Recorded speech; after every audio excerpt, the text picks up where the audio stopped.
ಶಾಂತಿ. ದಿನಾಂಕ ಆಗಿದೆ 26/3/2026.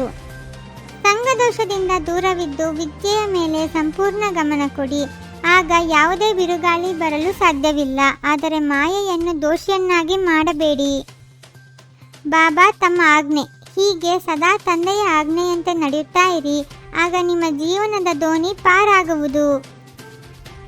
ಆಜ್ಞೆಯಂತೆ ನಡೆಯುವವರು ಮಾಯೆಯ ಪ್ರಭಾವದಿಂದ ಮುಕ್ತರಾಗುತ್ತಾರೆ. ಬುದ್ಧಿಯ ಬೀಗವು ತೆರೆಯುತ್ತದೆ. ಅಪಾರ ಖುಷಿ ಇರುತ್ತದೆ. ಯಾವುದೇ ಉಲ್ಟಾ ಕರ್ಮವಾಗುವುದಿಲ್ಲ. ಬೇಹದಿನ ತಂದೆಯಿಂದ ಪುನಃ 5000 ವರ್ಷಗಳ ಮೊದಲಿನ ತರಹ ನಾವು ವಿಶ್ವದ ರಾಜ್ಯ ಭಾಗ್ಯವನ್ನು ಪಡೆಯುತ್ತಿದ್ದೇವೆ.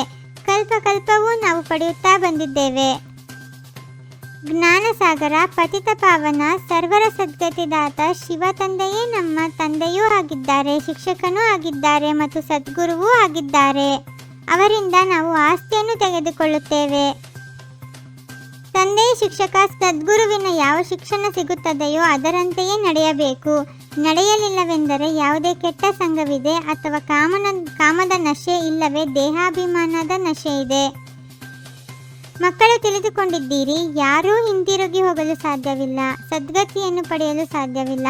ತಂದೆಯೇ ಮುಕ್ತಿ ಜೀವನ್ಮುಕ್ತಿದಾತನಾಗಿದ್ದಾರೆ. ಈಗ ಇದನ್ನೊಂದು ತಿಳಿದುಕೊಂಡಿದ್ದೀರಿ, ಯಾರು ಚೆನ್ನಾಗಿ ಓದುವರೋ ಅವರು ಶ್ರೇಷ್ಠ ಪದವಿಯನ್ನು ಪಡೆಯುತ್ತಾರೆ. ಪ್ರಜೆಗಳಲ್ಲಿಯೂ ಬಹಳ ಸಾಹುಕಾರರಾಗಿ ಬಿಡುತ್ತಾರೆ. ನಾವು ರಾಜ್ಯ ಪದವಿಯನ್ನು ಪಡೆಯಬೇಕೆಂದು ಪ್ರಯತ್ನ ಪಡುತ್ತಾರೆ. ಆದರೆ ಒಂದು ವೇಳೆ ಜಾರಿ ಬಿದ್ದರೆ ಪ್ರಜೆಗಳಲ್ಲಿ ಆದರೂ ಒಳ್ಳೆಯ ಪದವಿಯನ್ನು ಪಡೆಯುವ ಪುರುಷಾರ್ಥ ಮಾಡಬೇಕು. ಇಲ್ಲಿರುವವರಿಗಿಂತಲೂ ಹೊರಗಿನವರು ಬಹಳ ಶ್ರೇಷ್ಠ ಪದವಿಯನ್ನು ಪಡೆಯಬಲ್ಲರು. ಎಲ್ಲವೂ ಪುರುಷಾರ್ಥದ ಮೇಲೆ ಆಧಾರಿತವಾಗಿದೆ. ಪುರುಷಾರ್ಥವನ್ನೆಂದೂ ಮುಚ್ಚಿಡಲು ಸಾಧ್ಯವಿಲ್ಲ. ಕೆಲವು ಮಕ್ಕಳು ಸಂಘದೋಷದಲ್ಲಿ ಸಿಲುಕುತ್ತಾರೆ. ಆದ್ದರಿಂದ ಅನುತ್ತೀರ್ಣರಾಗಿ ಬಿಡುತ್ತಾರೆ. ಮಾಯೆಯ ಬಿರುಗಾಳಿಗಳು ಬರುತ್ತವೆ ಎಂದು ಏಕೆ ಹೇಳುತ್ತೀರಿ? ಇದು ತನ್ನದೇ ಮೂರ್ಖತೆಯಾಗಿದೆ. ಅದೃಷ್ಟದಲ್ಲಿದ್ದರೆ ದಿನರಾತ್ರಿ ಪುರುಷಾರ್ಥ ಮಾಡತೊಡಗುತ್ತಾರೆ. ನಡೆಯುತ್ತಾ ಸಂಘದಲ್ಲಿ ಕೆಟ್ಟ ಹೋಗುತ್ತಾರೆ. ಅದಕ್ಕೆ ಗ್ರಹಚಾರಿ ಎಂದು ಹೇಳಬಹುದು. ನಾನೇ ನಿಮಗೆ ಶ್ರೀಮತ ಕೊಡುತ್ತೇನೆ. ಮೊದಲನೆಯದಾಗಿ ನನ್ನನ್ನು ನೆನಪು ಮಾಡಿ ಮತ್ತು ನಾನು ಯಾವ ಜ್ಞಾನವನ್ನು ತಿಳಿಸುತ್ತೇನೆಯೋ ಅದನ್ನು ಧಾರಣೆ ಮಾಡಿಕೊಳ್ಳಿ ಮತ್ತು ಮಾಡಿಸಿ. ರಾಜರ ಮುಂದೆ ಇರುವವರು ಆಜ್ಞೆ ಮಹಾಪ್ರಭು ಎಂದು ಹೇಳುತ್ತಾರೆ. ಆ ರಾಜರು ಆಜ್ಞೆ ಮಾಡುತ್ತಿದ್ದರು. ಇಲ್ಲಂತೂ ಶಿವತಂದೆಯ ಆಜ್ಞೆ ಆಗಿದೆ. ಪದೇ ಪದೇ ಹೇಳಬೇಕು, ಬಾಬಾ ತಮ್ಮ ಆಜ್ಞೆ.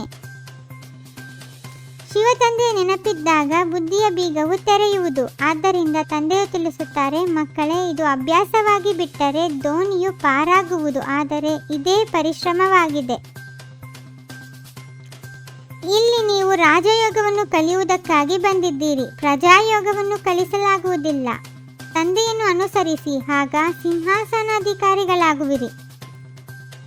ಇಲ್ಲಂತೂ ಮಕ್ಕಳಿಗೆ ಶಿಕ್ಷಣ ಕೊಡಲಾಗುವುದು. ಆದರೂ ನಡೆಯಲಿಲ್ಲವೆಂದರೆ ಹೋಗಿ ಗೃಹಸ್ಥ ವ್ಯವಹಾರದಲ್ಲಿದ್ದು ಪುರುಷಾರ್ಥ ಮಾಡಿ. ಇಲ್ಲಿ ಕುಳಿತು ಸೇವಾಭಂಗ ಮಾಡಿದರೆ ಇರುವ ಅಲ್ಪ ಸ್ವಲ್ಪ ಪುಣ್ಯವೂ ಸಹ ಸಮಾಪ್ತಿ. ತಂದೆ, ಶಿಕ್ಷಕ, ಸದ್ಗುರುವಿನ ಮೂಲಕ ಯಾವ ಶಿಕ್ಷಣ ಸಿಗುತ್ತದೆಯೋ ಅದರಂತೆಯೇ ನಡೆಯಬೇಕಾಗಿದೆ. ಮಾಯೆಯನ್ನು ದೋಷಿಯನ್ನಾಗಿ ಮಾಡದೆ ತನ್ನ ನಿರ್ಬಲತೆಗಳನ್ನು ಪರಿಶೀಲನೆ ಮಾಡಿ ಅವನ್ನು ತೆಗೆಯಬೇಕಾಗಿದೆ. ಅಹಂಕಾರದ ತ್ಯಾಗ ಮಾಡಿ ತನ್ನ ವಿದ್ಯಾಭ್ಯಾಸದಲ್ಲಿ ಮಸ್ತರಾಗಿರಬೇಕಾಗಿದೆ. ಎಂದೂ ಅನ್ಯರಿಂದ ಸೇವೆ ತೆಗೆದುಕೊಳ್ಳಬಾರದು. ಸಂಘದೋಷದಿಂದ ಬಹಳ ಸಂಭಾಲನೆ ಮಾಡಿಕೊಳ್ಳಬೇಕಾಗಿದೆ. ಸಂಕಲ್ಪದ ಸೂಚನೆಗಳಿಂದ ಸರ್ವ ವ್ಯವಹಾರಗಳನ್ನು ನಡೆಸುವಂತಹ ಸದಾ ಪ್ರಕಾಶತೆಯ ಕಿರೀಟಧಾರಿ ಭವ. ಯಾವ ಮಕ್ಕಳು ಸದಾ ಹಗುರವಾಗಿರುತ್ತಾರೆಯೋ ಅವರ ಸಂಕಲ್ಪ ಅಥವಾ ಸಮಯವೆಂದಿಗೂ ವ್ಯರ್ಥವಾಗುವುದಿಲ್ಲ. ಈ ದುಃಖಧಾಮದಿಂದ ದೂರವಾಗಿ ಬಿಡುತ್ತೀರೆಂದರೆ ಎಂದಿಗೂ ದುಃಖದ ಪ್ರಕಂಪನಗಳು ಬರಲು ಸಾಧ್ಯವಿಲ್ಲ. ಓಂ ಶಾಂತಿ. 21 ಜನ್ಮಗಳಿಗೆ 21 ಪರಮಾತ್ಮನ ಮಹಾವಾಕ್ಯಗಳನ್ನು ಆಲಿಸಿ ಹಾಗೂ ನಿಮ್ಮದೇ ಆದ ಈ ಚಾನಲ್ಗೆ ಲೈಕ್ ಮಾಡುವುದನ್ನು ಮರೆಯದಿರಿ.